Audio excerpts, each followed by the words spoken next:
Warning, the following video may contain spoilers. I recommend you watch the series before watching this video.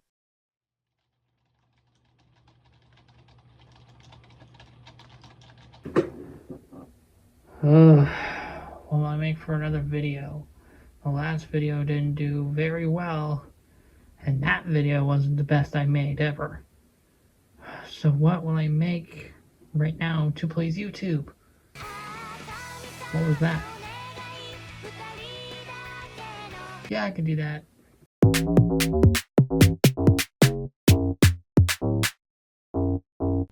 Hey guys, HandyZone231 here, and wow, it's been a long time, but here I am to talk about this little obscure anime that people never heard of, or knew about it, but never dipped their toes into the fandom. So without further ado, let's jump into the topic. So K-On! Was an anime that was inspired by the manga with the same name. The anime is released on April 2nd, 2009 in Japan, and it ended on December 28th, 2010. It was directed by Naoko Yamada and aired on CBS. They also made a video game, movies, albums, merchandise, live concerts, and more. But we'll talk about that in another video. K-On! Was a great series, and here is why. Starting off with the story about it, I found out about this wonderful series. If you want to skip this entire explanation of how I found out about the series and just want to know the plot of it, here's the timestamp. So here you go. It was 2021, and I was bored one day, and I was scrolling on Netflix, and I stumbled upon the anime section.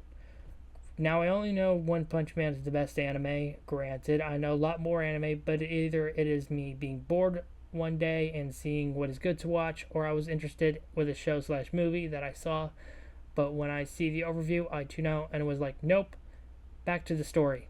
I stumbled upon the anime section on Netflix, and I see this new show called K-On! And I was like, okay, this could be a good watcher. After the first episode, it was like, meh. Fast forward to 2024. I was in my room with my stepbrother, and I was talking about anime, and asked, have you ever heard about this anime called K-On!? And my brother was like, no. And I was like, oh, you're in for a treat. And then I put on the first ever episode, the same episode that I watched 3 odd years ago when I first watched this show. And then new episodes I never, ever watched before. And I was taking in this series more than my stepbrother. And so, I got too deep in this damn fandom. I bought t-shirts, the manga, and more. Even have K-On! Wallpapers on my PC as well.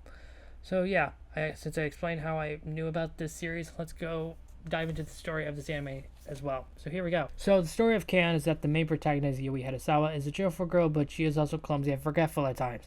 Then we are shown the other characters, Ritsu Tanaka and Mio Akiyama.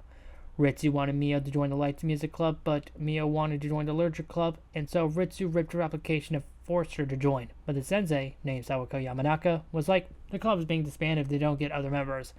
So Ritsu and Mio were waiting for other members, and that's where the fourth character comes in, Tsumugi Kotobuki. And she only joined because she found Ritsu and Mio fighting funny, so they got 3 members. But they needed 4, so where are they going to find 1 member?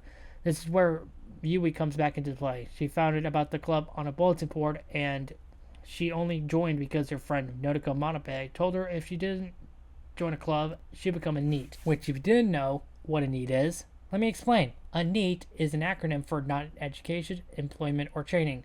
The more you know. Anyways, she joined the club because the only instruments that she knows is the castanets. And she thought the Light Music Club was playing light music, and so she got the bright idea to join the club so she could quit the club. And so Mio, Ritsu, and Mugi distracted her to not let her quit if that means to save the Light Music Club. And so Yui breaks down and confessed that she can't play guitar and she wanted to quit the Light Music Club. And so Ritsu, Mugi, and Mio were like, we can help you with learning how to play the guitar. And continued that spiel for 47 episodes, not counting the Yoran episodes. Jesus Christ. Ahem, along with moments like when they go to the beach and they have a practice session, but they wanted to goof off and play at the beach.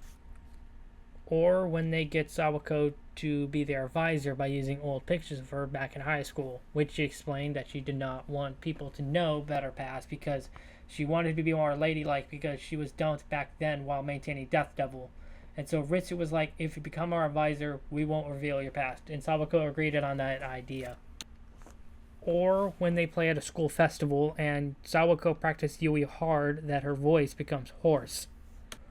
Which, if you didn't know, hoarse is something that means voice sounding rough and harsh.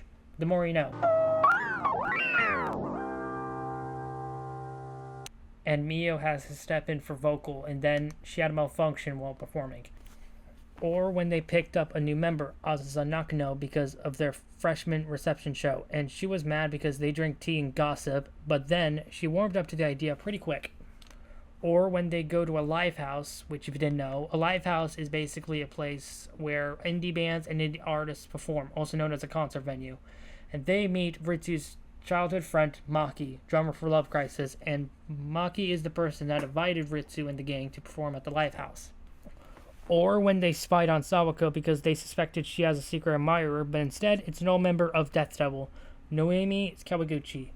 And Norimi was trying to get Sawako to play for another old member's wedding, which the girls, Yui, Ritsu, Mio, Mugi, and Azusa did in their own funny way.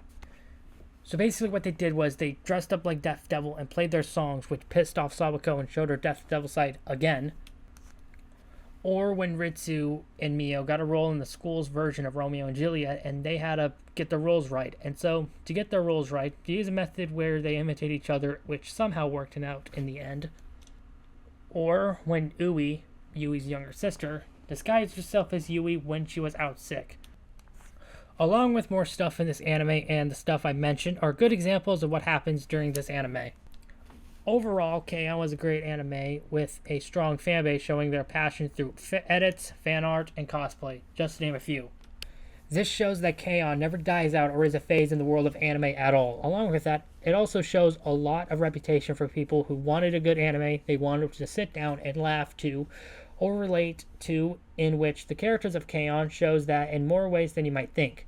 With Yui being airheaded and clumsy, Mio showing a lot of smarts but also being easily scared, Ritsu being a wild girl and a tomboy, Mugi being this rich girl type that tried to fit in with the normal people, and Azusa being a serious leader for the Light Music Club and HDT, are whole examples of relatability that Kakafly and Naoko put into the series. With that being said, K-On! Was a great anime with a lot in store for the viewer, with relatable characters, good storyline, scenes that make you laugh and cry, and a whole lot more. To end this, K-On! With it being anime, I recommend it as well as reading the manga series as well, because it is the most active part of K-On! Being made officially. So that being said, thank you for watching, and I'll see you guys later. Bye.